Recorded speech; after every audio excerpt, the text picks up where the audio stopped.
कारोबार है उसके डीमर्जर को बोर्ड की अप्रूवल आ गई है। इस कारोबार को लेकर उनकी योजनाएं क्या हैं, आगे क्या करना चाहेंगे, जब ये अलग ही हो गया है तो फिर इसकी रूपरेखा क्या होगी।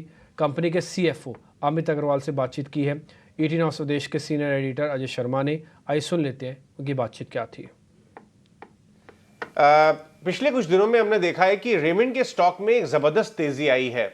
अगर आप 1 महीने की बात करें, अगर आप 6 महीने की बात करें तो भी काफी अच्छे उतार चढ़ाव के बावजूद कंपनी का स्टॉक 3,000 रुपए के करीब आ चुका है, जो कि एक लाइफ टाइम हाई है। उसमें एक बहुत बड़ा कारण यह है कि मैनेजमेंट ने अपने बताए हुए प्रोमिसेस और वादों को काफी सॉलिड तरीके से निभाया है नंबर्स को देखते हुए, और वैल्यू क्रिएशन की जो जर्नी उन्होंने प्रॉमिस की थी वो उसकी तरफ बढ़ रहे हैं। आज हमारे साथ अमित अग्रवाल जुड़ रहे हैं जो कि ग्रुप CFO हैं रेमंड के।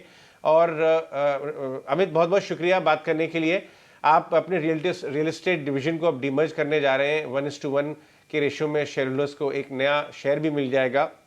लेकिन मैं इस पर बात करने से पहले एक लार्जर पॉइंट के बारे में बात करूंगा। जब आप आए थे कुछ समय पहले यहाँ पे CFO बन के, तब भी हमें बात होती थी और आपने कहा था कि मैंडेट एकदम क्लियर है, टीम के साथ और लीडरशिप के साथ मिलके शेयर होल्डर की वैल्यू बढ़ानी है और यही फोकस है अक्रॉस बिजनेसेस। तो हमने नंबर्स आपके कुछ देखे पिछले क्वार्टर्स में, जो जबरदस्त आपने एक जर्नी तय की है। अब 3,000 रुपए के प्राइस पे, रेफरेंस पॉइंट के लिए ले रहा हूं मैं, शेयर पे आपका मुझे टिप्पणी नहीं चाहिए। काफी अच्छा वैल्यू क्रिएशन है। आपको अच्छा लग रहा है देख के अपना काम अभी तक का? जी बिल्कुल, बहुत अच्छा लगता है कि देखिए, जो शेयर की प्राइस है वो मार्केट पार्टिसिपेंट डिसाइड करते हैं। मैनेजमेंट का फोकस बहुत क्लियर है कि हमको कंपनी को स्ट्रॉन्ग, मजबूत, चाहे कॉर्पोरेट इनिशिएटिव है, चाहे परफॉर्मेंस है, उससे डिलीवर करना है। अगर आप देखें तो हमारे पिछले 11 क्वार्टर में कॉन्जिक्यूटिवली हमने अच्छी रेवेन्यू ग्रोथ दी है, एबिटा ग्रोथ दिया है और पैट का ग्रोथ दिया है। तो ये वो ओवरऑल और आरओसी भी कंसिस्टेंटली इंप्रूव करिए। तो इससे ये हमारा एज अ मैनेजमेंट का बहुत क्लियर फोकस है। बट साथ में हमारा ये भी फोकस है कि हम राइट कॉर्पोरेट इनिशिएटिव ले, अनलॉक करें शेयर होल्डर की वैल्यू, जिससे कि जो इन्वेस्टर है, जैसे पिछले साल हम लोगों ने लाइफस्टाइल बिजनेस को डीमर्ज किया, या अभी कल बोर्ड ने अनाउंस किया, अप्रूव किया कि हमारा रियल एस्टेट डीमर्जर करते हैं। इसके 2-3 मुख्य कारण हैं। पहला ये कि जब हमारा लाइफस्टाइल नेट डेट फ्री हो गया तो हमने डीमर्ज कर दिया। जब हमारा रियल एस्टेट एक सर्टेन लेवल पे पहुंच गया, 1700 करोड़ 1600 करोड़ का रेवेन्यू, 2400 करोड़ का हमारा order bookings, real estate bookings आ गई, और आगे भी हम देख रहे हैं कि हमने 4 JDA प्रोजेक्ट साइन कर दिए। तो एक अच्छी स्टैंडिंग पे है, एक सर्टेन अच्छा कैश बैलेंस है जो कि उसको बिजनेस को सपोर्ट कर सकता है। तब हमने डीमर्ज किया। हमारा जो तीसरा इंजीनियरिंग का बिजनेस है वो हमने एरोस्पेस डिफेंस में एक्विजिशन किया, ऑटो में एक्विजिशन किया, कंपनी को डबल कर दिया इंजीनियरिंग बिजनेस को। तो इस तरीके से हमारा एक बड़ा फोकस्ड अप्रोच है। और जैसा आपको पता है कि हम लोगों ने मार्केट को बोला था कि 2025 में हम नेट डेट फ्री होंगे, बट हम 2023 में नेट डेट फ्री हो गए। हमारे यहाँ शायद ये प्रथा चल रही है कि 2 साल पहले हम जो टारगेट देते हैं उससे पहले कर लेते हैं।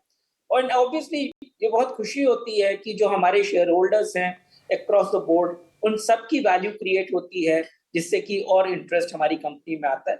एंड फ्यूचर में रियल एस्टेट बिजनेस एक ऐसा बिजनेस है जिसमें आपको फ्यूचर में कैपिटल की जरूरत होगी। अगर शेयर होल्डर्स इन्वेस्ट करके अच्छा रिटर्न कमाएंगे तो हमारी एबिलिटी होगी और पैसा रेज करने की at some point of time, and then to grow the business to the next level which is rewarding to the shareholders. तो I think ये हमारी जर्नी है and we are on a track. हमने एक 5 to 7 year का plan define किया हुआ है जब मैं 2020 में आया था, कि हमारा ये 7 साल की जर्नी कैसे हम ट्रैवल करेंगे। I think उसी पाथ पे हम चल रहे हैं, and so far by God's grace and everybody's support we have been absolutely on track or slightly better. Interesting. चलिए अब आगे बढ़ते हैं और हम रियल एस्टेट के बिजनेस के बारे में बात कर लेते हैं, उसको डीमर्ज करके। एक और बात ये आती है कि पहले मैं कुछ आपके बड़े शेयरहोल्डर्स से बात करता था, वो ये कहते थे कि साहब हम जब हम रेमंड खरीदते हैं तो हमें 4-5 बिजनेसेस मिलते हैं, मेरी रुचि किसी X या Y बिजनेस की तरफ ज़्यादा है। शायद वो भी अब शार्पनेस आ जाएगी अलग अलग बिजनेसेस को लेके। बट रियल एस्टेट पर्टिकुलर की बात करें तो आपका मॉडल जिस तरह डेवलप हो रहा है, आपने कुछ JD किए हैं, अपने लेगेसी लैंड बैंक को बढ़िया डेवलप किया और अब फुल स्केल डेवलपर बन रहे हैं आप। तो नेक्स्ट 3-4 साल का अगर व्यू दें कि क्या पॉसिबिलिटीज हैं आगे, क्या आप पार्टनरशिप करके इक्विटी रेजिंग भी कर सकते हैं आगे, कैपिटल को रिक्वायरमेंट होगी तो? जी बिल्कुल, नहीं बिल्कुल सही बात है कि हमारा जो बिजनेस है रियल एस्टेट का, ये पहले आज से 2-3 साल पहले लोगों को लगता था कि ये हमारा लैंड मोनेटाइजेशन का प्लान है, but we were very clear after 21-22 because हम मैन्युफैक्चरिंग माइंडसेट से आए थे कि हम फास्ट बिल्ड करेंगे और फास्ट सेल करेंगे तो कलेक्शन हो जाएगा, तो हमारा वर्किंग कैपिटल डिप्लॉयमेंट इस प्रोजेक्ट में बहुत कम रहेगा। बट लैंड बैंक हमारा फाइनाइट है, 100 एकर्स का लैंड बैंक है, वो 25-27 हजार करोड़ का रेवेन्यू पोटेंशियल दे सकता है। बट उसके बाद क्या? देन वी सेड कि we will have to work on a model जिसमें हमारा कैपिटल एम्प्लॉयड कम हो। तो एक अच्छी अपॉर्चुनिटी ये जो जेडीए की है, जॉइंट डेवलपमेंट की है, वो बॉम्बे में बहुत बड़ी है और हमने उसको एक्सप्लॉइट किया। एंड हमारा फोकस सिर्फ अपार्टमेंट बनाने का नहीं है, हमारा फोकस है लाइफस्टाइल देने का। अगर वो लाइफस्टाइल देते हैं तो ऑटोमेटिकली आपको प्रोजेक्ट्स अच्छे मिलते हैं। सेकंड, दूसरा हमारा जो रेमंड एज अ ब्रांड का ट्रस्ट है वो बहुत बड़ा है।